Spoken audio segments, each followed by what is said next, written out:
सभी को नमस्ते। आज मैं आपको हरियाली तीज की कहानी सुना रही हूँ। एक बार भोलेनाथ जी ने माता पार्वती को पुनर्जन्म की बात याद दिलाने के लिए तीज की कथा सुनाई।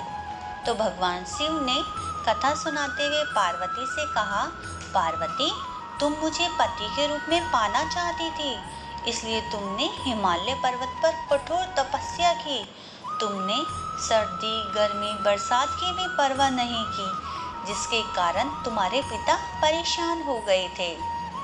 तुम्हारे पिता की परेशानी भगवान विष्णु से देखी नहीं गई, तो भगवान विष्णु के कहने पर देवर्षि तुम्हारे घर आए और तुम्हारे पिता से कहा कि भगवान विष्णु आपकी पुत्री से विवाह करना चाहते हैं। तो तुम्हारे पिता इस बात से राजी हो गए, लेकिन जब तुम्हें ये बात पता चली तो तुम नाराज हो गई, क्योंकि तुम तो मुझे अपना पति मन ही मन में मान चुकी थी।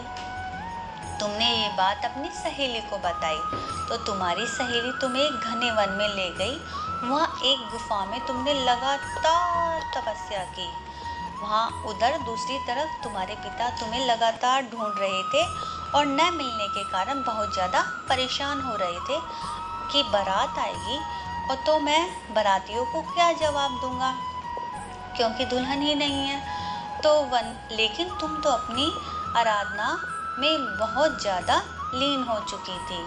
वहीं तुम्हारी आराधना से खुश होकर मैंने तुम्हें आश्वासन दिया था कि मैं तुम्हारा वरण करूँगा। फिर उसी बीच तुम्हारे पिता उस गुफा में आ पहुँचे। पिता को देखकर तुम बहुत खुश हुई और तुमने कहा कि पिताजी, भोलेनाथ मेरे वरण को राजी हो गए हैं। अगर आप मेरा विवाह भोलेनाथ जी से करेंगे तभी मैं आपके साथ घर चलूँगी। तो भगवान शिव से पार्वती के विवाह की बात सुनकर पर्वतराज राजी हो गए और वह अपनी पुत्री को घर पर लेके गए और वहाँ पर उन्होंने भगवान शिव और पार्वती का विवाह धूमधाम से कराया। तो दोस्तों, सावन मास की शुक्ल पक्ष की तृतीया को ये व्रत किया जाता है। इस व्रत में कुंवारी कन्याएं तो अच्छे पति की प्राप्ति के लिए करती हैं कि जो उनका मन वांछित वर है वह उन्हें प्राप्त हो जाए, और जो सुहागन है वह अपने पति की लंबी उम्र और अखंड सौभाग्य के लिए व्रत करती हैं।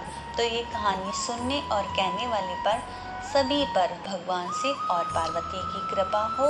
धन्यवाद।